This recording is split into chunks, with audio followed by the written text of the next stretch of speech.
Peace, family. It's your brother, Marc Lamont Hill. Welcome to Night School. Every night here on the Marc Lamont Hill official YouTube channel, we hold Night School, where we break down the most controversial topics, the most intense debate, the most urgent conversations going on in the world today. And tonight is no different. We got a lot of stuff to talk about, and I want to get right to it because, sadly, as always, in the last year, so much is happening that rises to the level of crisis.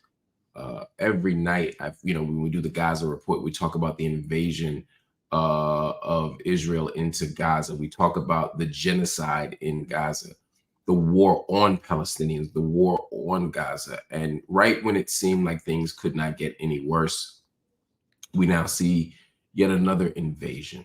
Now, the United States says that it's just, kind of supporting the right side of the issue, as they always say. But the international community is not saying that. And so it's a very interesting sort of moment to watch right now as Israel prepares for a ground invasion in Lebanon. We'll talk about it. And we have a great guest. We're also going to talk about Mehdi Hassan and his dragging of Piers Morgan, which I always enjoy. And then, of course, there's some updates on the Diddy case. And, of course, we'll talk about the tragic death of Dikembe Mutombo and Pete Rose. But first up, Israel says the ground invasion in Lebanon is imminent. Now, the United States says that Israel will be certainly invading Lebanon, despite the fact that there is extraordinary condemnation by the international community. I want you to listen to something. I want you to listen to Jordan's foreign minister after Israel killed 500, actually more than 500 innocent civilians in one day. They also injured thousands of others. Again, eerily reminiscent of what we've just dealt with. But I want you to hear what was said. Check this out. The Prime Minister came here today and said that Israel is surrounded by those who want to destroy it, an enemy. We're here, members of a Muslim Arab committee mandated by 57 Arab and Muslim countries. And I can tell you here, very unequivocally, all of us are willing to, right now, guarantee the security of Israel in the context of Israel ending the occupation and allowing for the emergence of a Palestinian state, independent state, along the efforts that we all agree. He is creating that danger because he simply does not want the two-state solution. And if he does not want the two-state solution, can you ask Israeli officials, what is their end game? Other than just wars and wars and wars. I'm telling you, all of us in the Arab world here, we want a peace in which Israel lives in peace and security, accepted, normalized with all Arab countries in the context of ending the occupation, withdrawing from Arab territory, allowing for the emergence of an independent sovereign Palestinian state on June 4, 1967, lies with occupied Jerusalem as capital.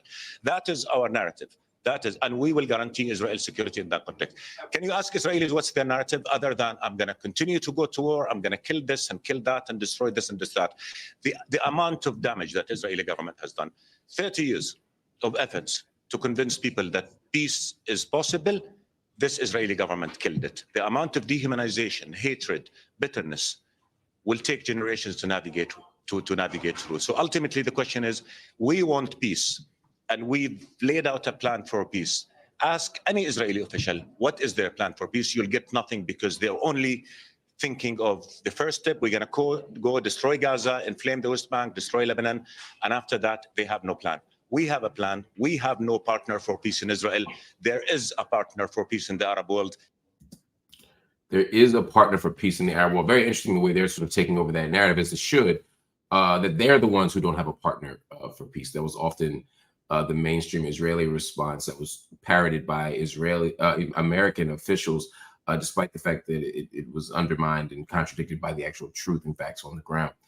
But to be clear, Israel is not stopping its assault on Lebanon right now, striking the capital of Beirut, all once again with the backing of the United States. They claim that they are only going after Hezbollah terrorists after killing leader Hassan Nasrallah along with the people of Lebanon. How do they justify this?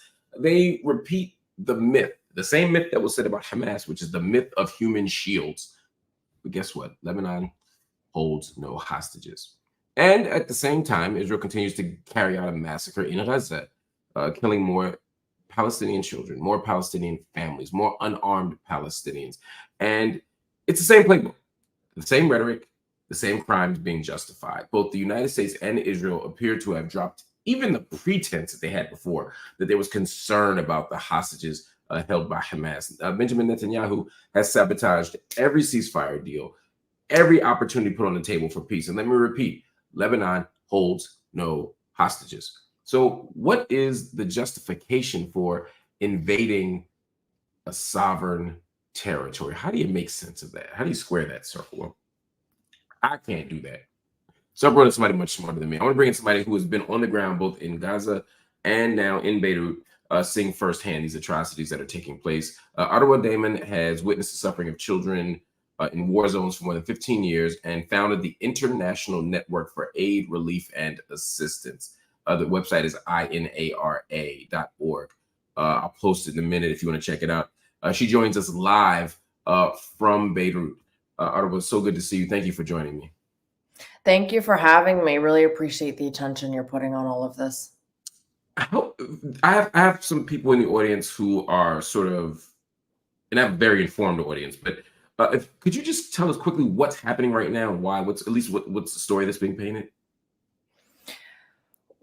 Well, I mean, if you ask the Lebanese population here, the vast majority of them don't understand why they're going through what it is that they're going through, don't understand why their country is being bombarded, and just feel as if, they are being victimized and targeted and attacked for something over which, they have either no control or being blamed for or punished for, something that they themselves, didn't actually do. Now, what you have is that since pretty much October 8th, Hezbollah, which is a very heavily armed, non-state actor to a certain degree, because this is where it gets really interesting and messy when it comes to Lebanon, has been engaged in cross-border strikes with Israel. And I say Hezbollah's situation in Lebanon is very messy because on the one hand, they're heavily entrenched in sort of the Lebanese fabric of, society, of governance.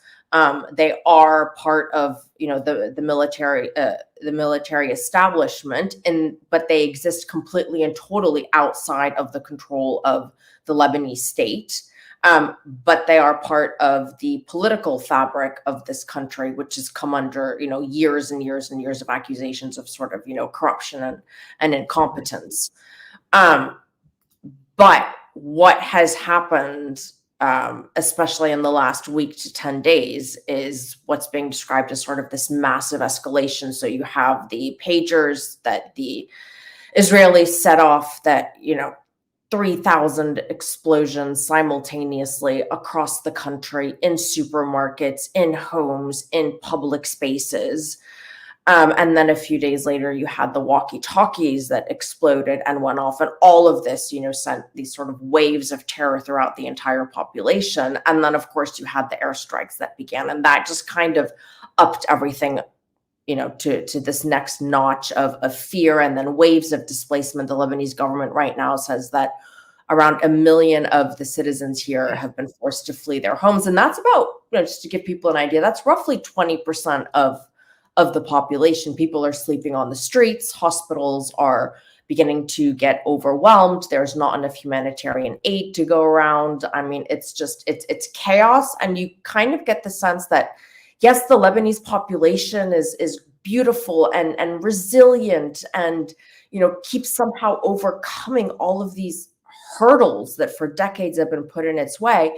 But now you really get the feeling that, and I know this country really well, I've been coming here since 2003, that the population is kind of stuck in the freeze trauma response. Everything you just said, if I were to just maybe edit out a word or two like Lebanon or swap out Hezbollah for Hamas, it feels just like the conversation we were having a year ago. More invasions, more dislocation, more disruption, more unarmed death, more premature death of children, more destruction of the built environment, more dislocation. It's always shocking when we see these kinds of military incursions. But how difficult would it have been to imagine something like this happening with Gaza not even resolved? I mean, look, it's an unfortunate reality of, I think what the region is facing right now, especially with someone like Benjamin Netanyahu in power, because people in Gaza and people in Lebanon are no strangers to Israeli aggression. But when you look at what's been happening right now, kind of since October 7th, it's almost like Israeli foreign policy on steroids, right? In 2006, when Israel also went to war with Hezbollah and heavily pounded the Lebanese southern suburb of Dahya, that's where we kind of saw the policy of the Dahya doctrine begin to emerge, which obviously came under, heavy criticism from, Israel's sort of opponents. But basically the Dahya doctrine dictates that, part of military strategy is to completely and totally eradicate civilian infrastructure and do as much harm to civilians as possible, with this sort of skewed logic that the civilian population will then rise up against the armed entity against whom Israel claims that it has gone to war. And part of that strategy, at least if we look at sort of the trend of what the strikes have been and the bombs that have been used to carry out those strikes, is to ensure maximum civilian death.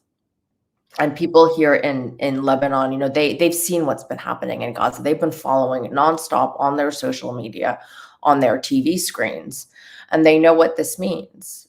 They saw 2006, but this isn't 2006. This is something very, very, very different. Well, one of the things that's coming up a lot, and actually one of my audience members, the OG here, Bullet the Bunny, said Israel's coming for all of, quote, greater Israel. They must be stopped, keep supporting mutual aid. And we'll talk about the mutual aid part of it. But this idea of greater Israel, there's been a narrative that's been emerging in Israeli media right now, that there's an argument to be made that all of this is part of Eretz Israel, that all of this is actually part of the Holy Land. Are people on the ground in Beirut, or are you hearing people worry that this is not just a military incursion, but an attempt maybe for a land grab? Yes, that does get talked about quite a bit. You do have conversations talking about how this is Israel trying to actually physically redraw the map of the Middle East. There is this sense that as long as the United States stands so staunchly and so firmly by Israel, that nothing is actually going to stop Israel from trying to, accomplish something bigger than its, claimed stated goal of trying to provide security for Israelis. Because if one also kind of looks at what history has, taught us over the last 2 decades or so when it comes to trying to deal with militant organizations, I mean, it's like the one basic lesson that every single, top US military general will talk about, anyone who was involved in the wars in Iraq and Afghanistan, and that is that you cannot bomb your way to peace.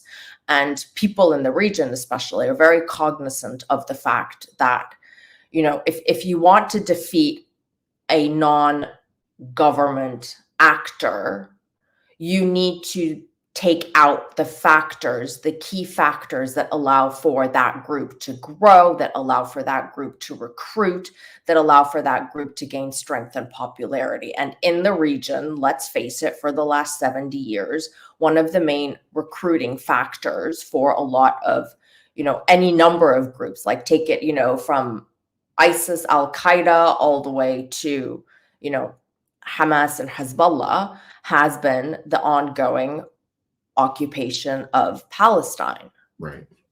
And so anyone here is going to tell you, if Israel really wanted peace, they would realize that everything that they're doing right now is just breeding this new generation that is going to want to continue these cycles of violence, as opposed to actually creating a foundation for a more stable region. And of course the Israeli counter is, this isn't even about Palestine at this point. This is purely about protecting our borders from the infiltration of these various terrorist groups. We got them in the north with, in our north, with Hezbollah. We got them in Gaza. We got them all over. and we're just attacked by all sides. The Arab world obviously doesn't buy that argument. We saw that in the clip I showed, because it's simply not true.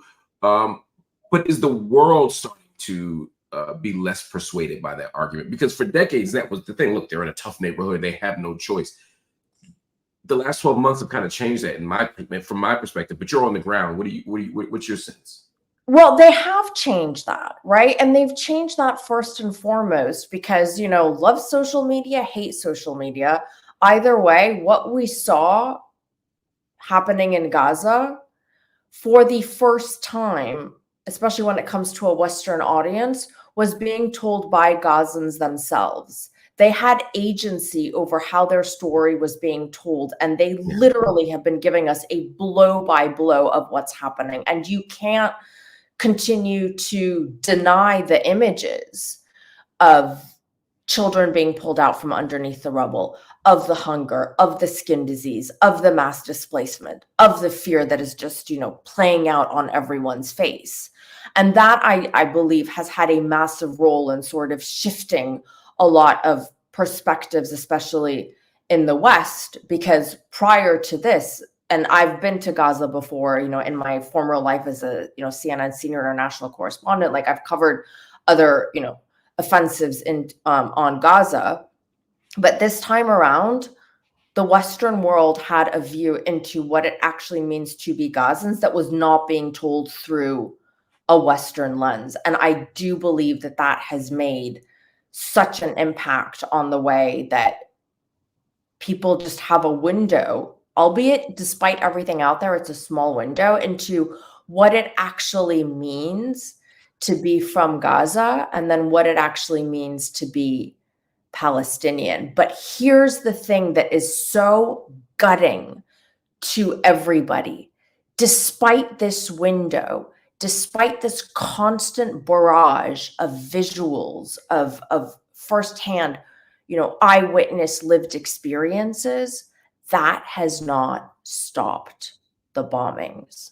That has not shaken the Western world to a degree, or at least Western governments to a degree, that they will actually pressure Israel into a ceasefire and take the steps that are needed. And I think that realization that despite seeing it, that this horrible course that we're on has not shifted, is to a certain degree more terrifying than the bombs themselves. I mean, I'm watching reports, both some published, some on the ground, some from private sources rather, telling me that Kamala Harris is absolutely cooked in Michigan. There's no way she can win in Michigan as long as her position remains what it's been toward Israel. And yet there's no signal of a shift. If anything, they're doubling down. The United States is not Kamala Harris per se, but the Biden administration, and she's supporting the Biden administration. More guns, more money for guns, rather, more support, fairly unequivocal support. Why does the West continue to play this card, in your sense, given the fact that it's becoming a less and less effective one? I mean, I think that's the question a lot of people want to have answered, right? Like I was just having that discussion tonight with a bunch of the volunteers that we went out with, because we did sort of a meal distribution to 400 people that were out on the streets. And when we came back, we were kind of talking about, U.S. politics and whether or not a Harris administration would kind of be more kind to the region, I guess, was the crux of it. And the conclusion was it wasn't going to matter. It wasn't going to make a difference. And, here's the thing is, whether the White House is Republican or Democrat, America's unwavering sort of support for Israel, that doesn't ever change. Foreign policy towards the Middle East doesn't ever change. People here were so hopeful when President Obama came into power, thinking that, maybe now things towards the region would start to change. Maybe America's policy would be less biased, and then it didn't. And that was, gutting for a lot of people here. And so it's hard to explain why, no matter what Israel does, America refuses to see what's happening. And the thing is, it's been decades of sort of the same narrative of, Israel's just trying to defend itself, et cetera, without realizing that the core issue is actually the fact that, Palestinians are not free. And I don't think people really fully understand what it means to be Palestinian. I obviously don't fully understand what it means to be Palestinian because I am not Palestinian. But I don't think people understand what it means to have every single move of yours, whether or not you can move from point A to point B, being dictated to you by, a government that's not your government, by Israel. If we talk about, just the West Bank, if I go to Jerusalem right now, to East Jerusalem, and my friend is in, say Ramallah, and we want to meet up for a drink, my friend cannot come and see me in East Jerusalem if he has not already pre-secured, Right. his permit. And that's like just a basic level example. If we want to talk about what it means to be Gaza, even before October 7th, we're talking about, if you score a scholarship to the United States and you want to leave Gaza, you have to ask Israel for permission to be able to leave Gaza through a border, not with Israel necessarily, but with Egypt. And yet it is still Israel that has to provide you that initial okay to be able to leave and go out and pursue this opportunity. And these are just like the most basic of basic examples. I mean, forget about getting into, the sort of complexities of what the West Bank actually looks like and how, the different territories within it are broken down. And actually only 20% of the West Bank is technically fully under the control of Area A, yeah. authority. I mean, it's just It's mind blowing. It's absolutely mind blowing. And I'm not, even in the midst of this sort of genocide in Gaza, I'm not sure that the world community understands just how complicated and messy this is, how imbalanced the power dynamics are. This isn't a conflict, and in that sense, it's a strong imbalance of really what amounts to apartheid in my estimation. Part of, I think, why we don't see that enough is because the media doesn't represent that. You and I are both CNN alum, but it's not just CNN. It's Fox, it's CBS, it's ABC. Any corporate media outlet advances a very consistent and similar story. Social media gives the access that you're talking about. The Palestinian and Gazan agency we see, it's not coming from Wolf Blitzer. How is the media changing at all? Is it turning at all? I mean, so if you kind of look at, in the first few months, it was very, all the reporters were in Israel. And this is also, by the way, it's worth pointing this out over and over and over again. The foreign media is not permitted into Gaza. The press is not permitted into Gaza unless they're under basically what we call a dog and pony sort of embed with the IDF, where what you see is sort of very scripted and kind of manufactured. And foreign journalists who do choose to go into Gaza with the IDF for this, these brief hours of time are actually specifically told that if they come across a civilian or someone from Gaza, they're not permitted to talk to them. So access is very, very, it is completely and totally restricted. And the burden of responsibility for reporting all of this has fallen upon, Gazan journalists who have been doing an extraordinary job. I mean, nonstop now, days and days and days of just nonstop reporting, which is exhausting to begin with. But then on top of that, you're reporting your own life. You're reporting, the death of people you love and so that I think has played like a huge role into sort of Western perspective, because Western media, we want our own people on the ground, right? Like that's just kind of the way it works, and it's resulted in very one-sided coverage.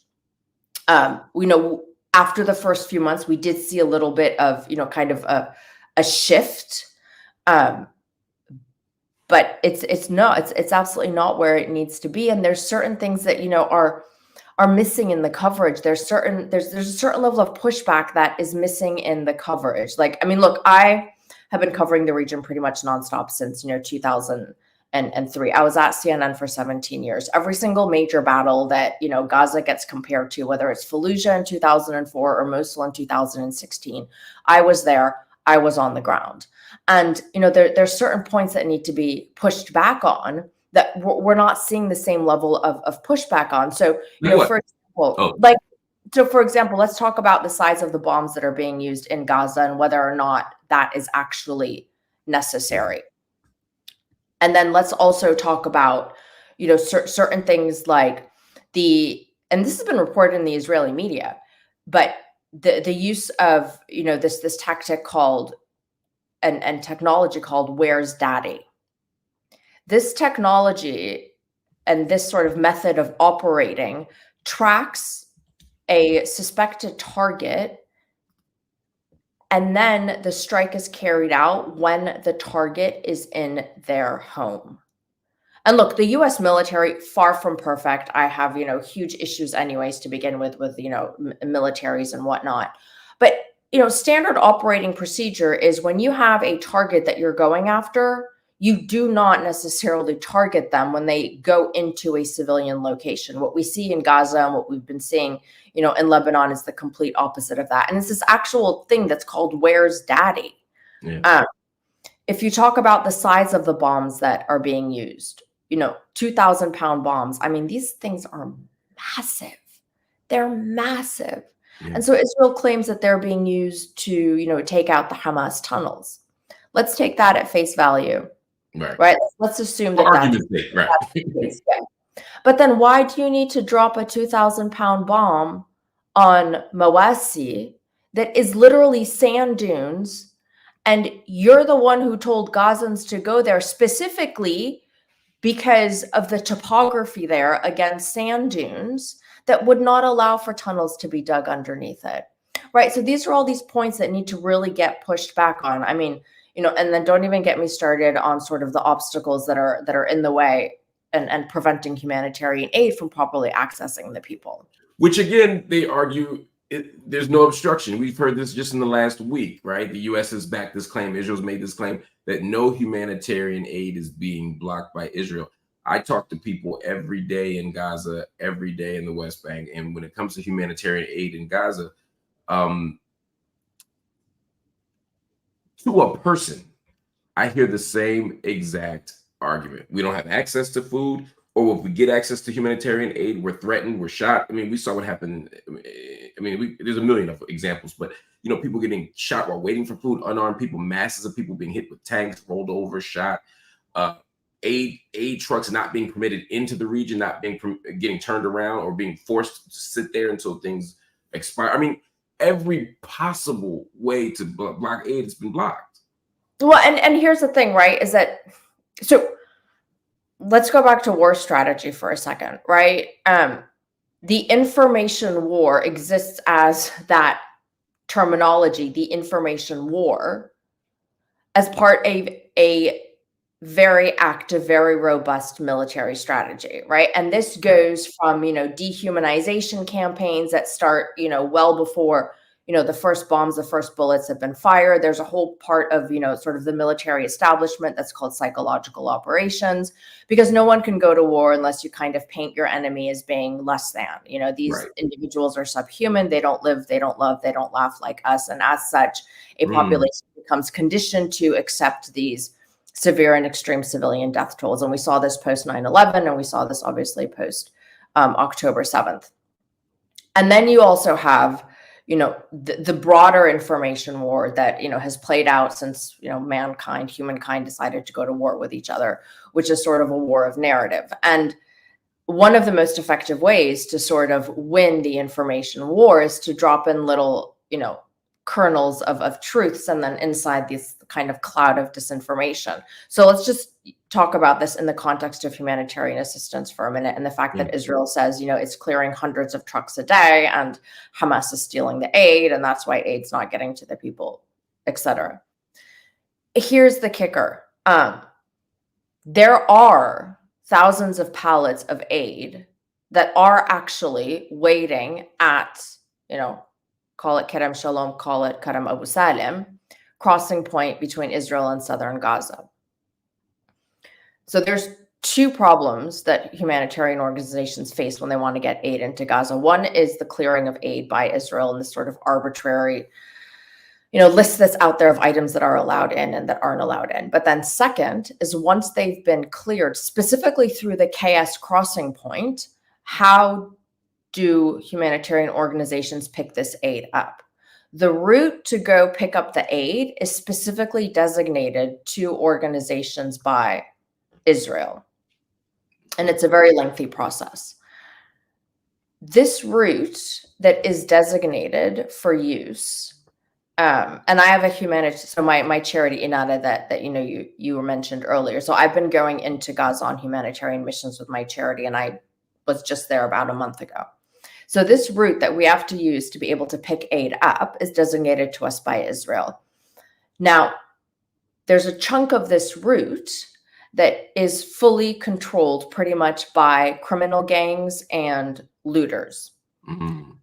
And we, aid organizations, have been for months asking Israel to either secure this route, or if you're insisting that this be the one that we use, secure it, or give us an alternative route to be able to use, which does exist. But that's not happening. So on the one hand, are there, thousands of pallets waiting to be picked up? Yes. Are we able to go pick them up? Yeah, pick no. them up, right. Yeah, and I mean, here's the thing, is if Israel wants to secure that route, it can secure that route, because on my last trip out of Gaza, the humanitarian convoys that, basically drive us in and out, we have to use the same road. There were no looters, there were no criminal gangs, and that's because there was a tank that was around somewhere because it fired right behind us, and there was a quadcopter that was buzzing kind of on top of the road that dropped a bomb, not entirely sure on what, because it was just as sort of like we were driving by. And so there's ways to actually, if you wanted to secure this road and talk to anyone inside Gaza, I mean, they'll say, like, if Israel wants humanitarian aid in Gaza, it's there. And look, the polio campaign, more or less successful, and also proof of concept, right? Like, if you want to allow humanitarian aid and access to it in Gaza, that's your proof of concept. Right. And there it is. Before you go, just one last question for you. I'm looking at these developments, and I'm looking at the death toll. And again, I've been reporting on Gaza since day one, and as we approach day 365 in just a week. And these are starting to feel and look eerily similar. I'm looking at a death toll of 1,208. I'm looking at 104 children, at least 194 women.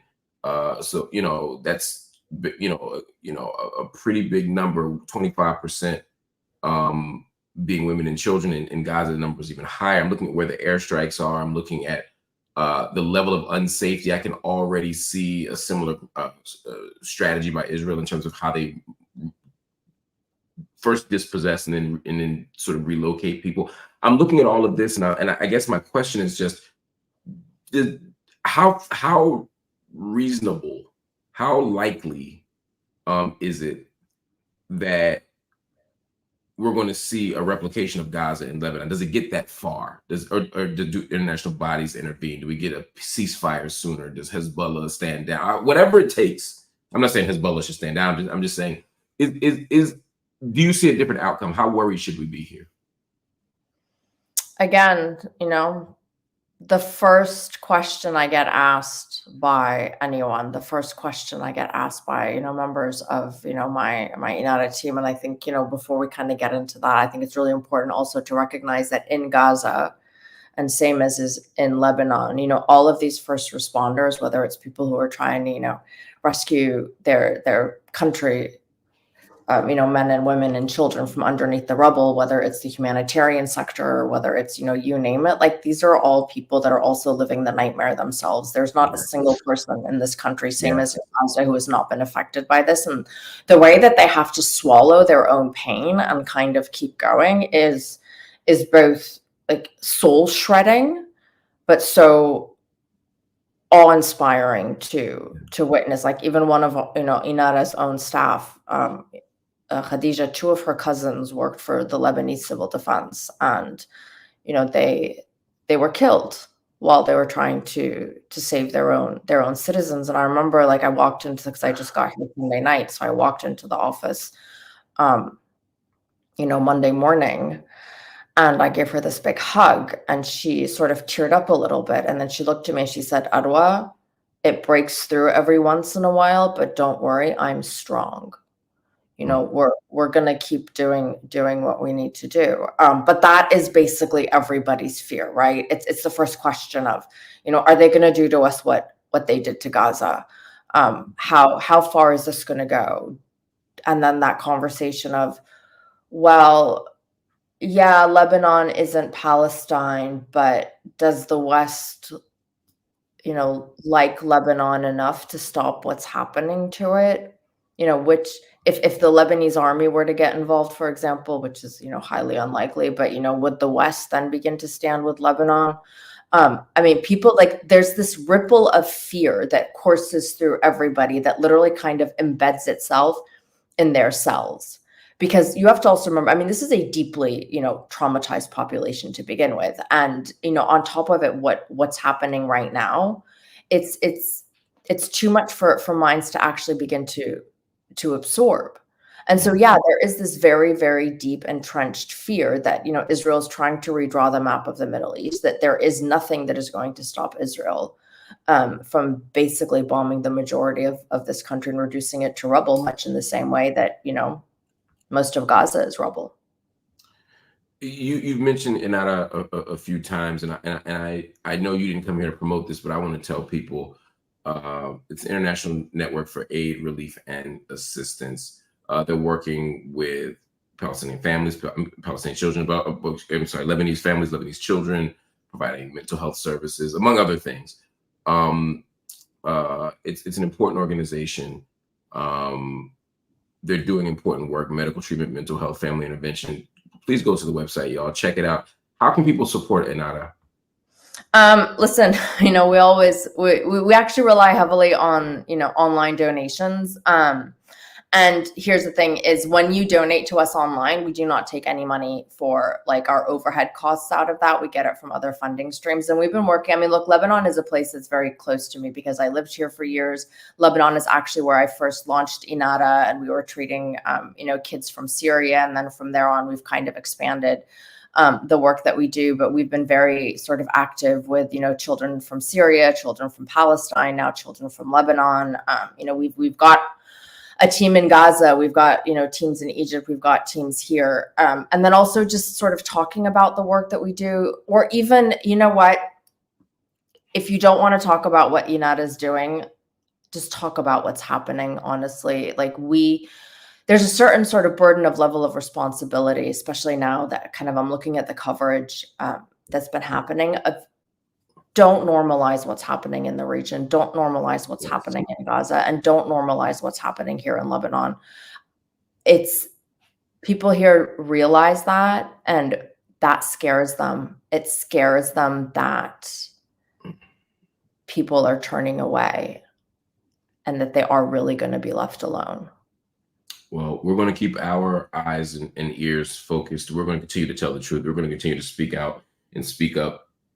Arwa, I'm so grateful for the work that you do, both on the ground, also as a journalist, also as doing humanitarian and philanthropic work. We're grateful for you, and stay safe, and let us know how we can support you again. Thank you. I appreciate it. All right, everybody, that was Arwa Damon. She is just an extraordinary person who's doing extraordinary work. And just as we've been covering the genocide in Gaza, we're going to continue to cover what's happening in Lebanon every single day that we can, because this can't be ignored. This can't be avoided. This must not be normalized, because it's already a full-time job to apply pressure on our political class, on our media outlets, etc., to even mention what's happening in Gaza, to even mention what's happening in the West Bank. And let's not forget the West Bank. Again, we see settler raids, we see arrests, we see violence everywhere in the West Bank. They have not had a moment of safety or self-determination either, although we focus on what's happening in Gaza right now. But what we're going to do, family, is we're going to make sure we cover this every day, and we're going to continue to tell the truth and speak up and speak out. We're going to wrap for tonight, but I'll be back later tonight with the War on Gaza report, day 358.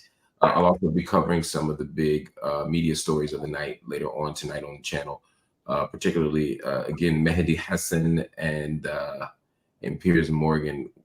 It was a pleasure to watch The Dragging. We're also going to watch Ta-Nehisi Coates, who popped up on CBS this morning talking about his new book.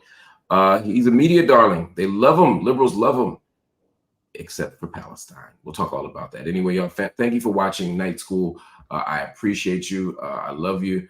Hit the like button. Let people know that the corporate media outlets are not the only game in town. Also hit that subscribe button so that we have a bigger social media footprint, which allows for the content to get to more people. And of course, hit that join button. That's right. When you hit the join button, you become a monthly paid member of the channel, which gives us the financial stability that we need to do the work that we do every single night here on the channel. And if you can't make a monthly commitment, you can go to Cash App, PayPal, Venmo, or Zelle and make a donation. Consider it tuition for Night School. You can leave $1. You can leave $1 million.